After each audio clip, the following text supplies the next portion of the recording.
तो यहाँ पे आप देख रहे हो मैंने वेलोसिटी टाइम ग्राफ बनाना शुरू किया है। इसमें ऑब्जेक्ट को आप इनिशियल वेलोसिटी 0 के अलावा थोड़ी सी ज़्यादा वेलोसिटी के साथ में हम रख देते हैं।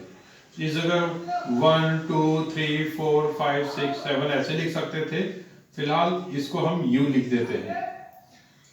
When the time passes, time pass हो रहा है वो इस पे पता चलेगा ऑब्जेक्ट की वेलोसिटी बढ़ गई। जब टाइम लेट्स से कि टाइम अभी t है, आफ्टर t सेकेंड्स वेलोसिटी इस पॉइंट पर पहुंच गई है, उसका पता इस जगह से चलेगा v से। तो हमारे पास में एक क्वाड्रिलेटरल जिसको हम ट्रेपेजियम कहते हैं वो बन गया है। ए बी, इसका नाम दे दिया सी, और ये पॉइंट हो गया D. A B C D, ये एक ट्रेपेजियम बन गया। और इस ट्रेपेजियम के अंदर का एरिया, मतलब एरिया अंडर द कर्व और area below this line and the x axis will give us the distance traveled by the object when the object started with initial velocity and after some time its velocity became v। तो इसके लिए हमें इसका area निकालना है। ये area निकालते ही मुझे क्या मालूम चल जाएगा, डिस्टेंस। अब यहां पे हमें डिस्टेंस को s से डिनोट करना है, ठीक है।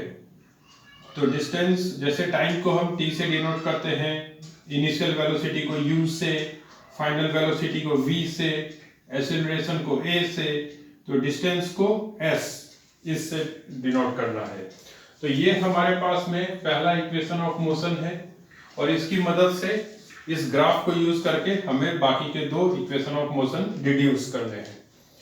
तो हम अभी क्या करने वाले हैं, अभी हम ये एरिया ढूंढेंगे, और ये एरिया ढूंढने से हमें डिस्टेंस मिलना चाहिए।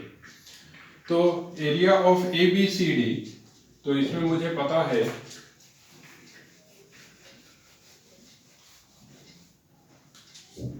Distance equals to area of trapezium A B C D. ये A B C D trapezium, इसमें अब ट्रेपेजियम का एरिया होता है half into sum of parallel sides. तो इसमें पैरेलल साइड ए बी और डी सी है, ये दोनों पैरेलल साइड्स है। तो ये पैरेलल साइड ए बी, दूसरी पैरेलल साइड डी सी, तो A B plus D C into height. अब ये दोनों पैरेलल लाइन को परपेंडिकुलर ओ सी है, या ये कहो कि एक्स एक्सिस इन दोनों ही लाइन को परपेंडिकुलर है, तो ये BC इनका परपेंडिकुलर डिस्टेंस हो गया। तो यहां पे हम लिखेंगे half into sum of parallel sides into height. Height है BC। बस इतना सही काम इसमें ध्यान से करना है। इसके बाद में देखिए AB डिस्टेंस कितना है। अगर मैं ऐसे एक ग्राफ बना रहा होता तो इसको लिखता मैं 1 2 3 4 5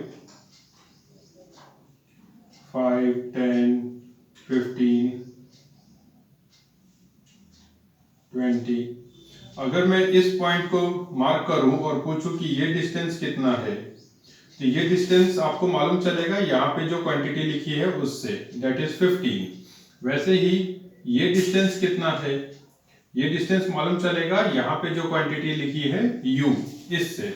तो हम ये लिख सकते हैं कि AB is equal to u, और DC कितना है, तो DC का लेंथ पता करने के लिए एक परपेंडिकुलर y एक्सिस पे डालेंगे, तो ये DC v के बराबर है ना। अगर मैं कोई लाइन यहाँ पे बनाता हूँ और पूछता हूँ कि ये डिस्टेंस कितना है, तो इसके लिए आपको यहाँ पे देखना पड़ेगा, यहाँ से लेकर के यहाँ तक 20।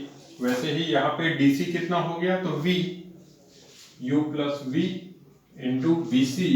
अब B से C का डिस्टेंस है, जैसे कि ये 0 है, और इस पॉइंट को यहां से लेकर के यहां तक ये डिस्टेंस कितना है, तो आप बोलोगे 5 है। वैसे ही BC कितना है, B ओरिजिन हो गया, C T पॉइंट का नाम दिया था जहां पे टाइम T सेकंड्स था, तो BC हो गया T। तो इधर डिस्टेंस की जगह पे हम S लिखेंगे, S equals to half U plus V into T।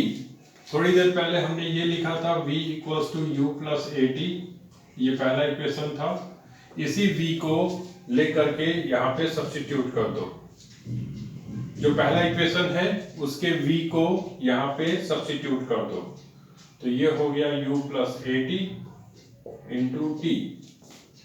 S equals to half, ये U और U 2U बन गए और AT बाहर में है T, फिर हाफ 2U T से मल्टीप्लाई होगा 2UT, और AT ये भी T से मल्टीप्लाई होगा तो AT square.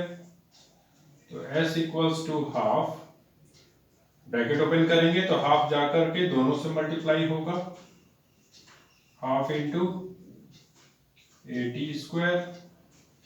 S equals to 2 cut UT plus half AT square. इसको हम सेकेंड है ये इक्वेशन ऑफ मोशन ऐसा समझ सकते हैं।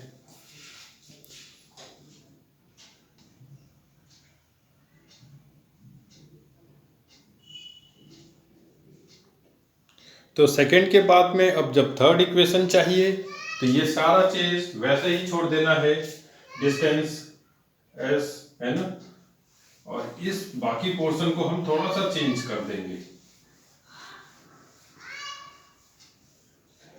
अभी आपने लास्ट टाइम जब सेकेंड को डिड्यूस कर रहे थे तो V की जगह पे इसे सब्स्टिट्यूट किया था, और अभी V की जगह पे सब्स्टिट्यूट किया था, और अभी ध्यान में रखना है T की जगह पे सब्स्टिट्यूट कर दो। ठीक है, T यहां से निकालो, T जब आप यहां से निकालेंगे तो U को पहले इधर ट्रांसफर करो, फिर V minus U upon A equals to T, ये आ जाता है। ठीक है, तो इसी में इतना तो लिखना ही है, ये सारा कुछ इसी ग्राफ से आया है। जस्ट पिछली बार हमने V को ट्रांसपोज कर दिया था इसके साथ, इस बार इसी इक्वेशन से T निकाला और पुट कर देना है।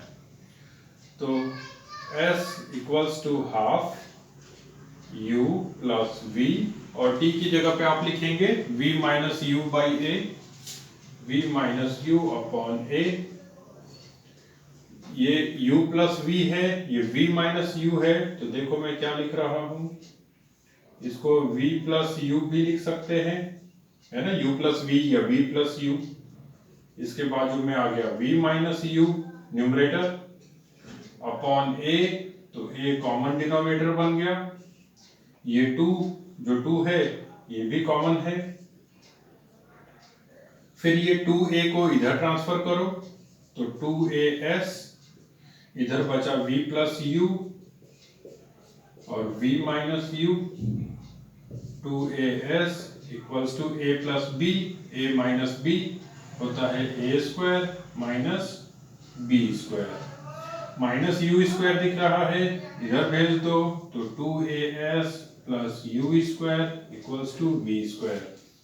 थोड़ा अच्छे से लिखेंगे तो V square equals to U square plus 2AS, ये थर्ड इक्वेशन बन गई। तो ये तीनों इक्वेशन डिराइव करना हमें आना चाहिए, क्योंकि ये एग्जाम्स में पूछे जाते हैं। और ये आपके पास में जो ऊपर टिक मार्क के साथ में है ये पहला इक्वेशन है, दूसरा मैंने मिटा दिया, मैं फिर से लिख देता हूँ इस जगह।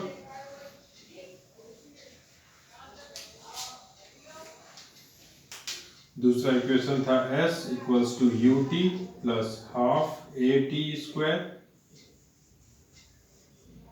ये दूसरी इक्वेशन है, और ये आपके पास में तीसरी इक्वेशन है। तो फर्स्ट सेकंड थर्ड, फर्स्ट कहां से आता है तो ये उसी फॉर्मूले से आ रहा है, एक्सीलरेशन के फॉर्मूले से। तो ये तीनों को अच्छे से समझिए, अगर आपको इसमें प्रॉब्लम हो रही होगी तो मुझे फिर व्हाट्सएप पे बता सकते हैं। Thank you.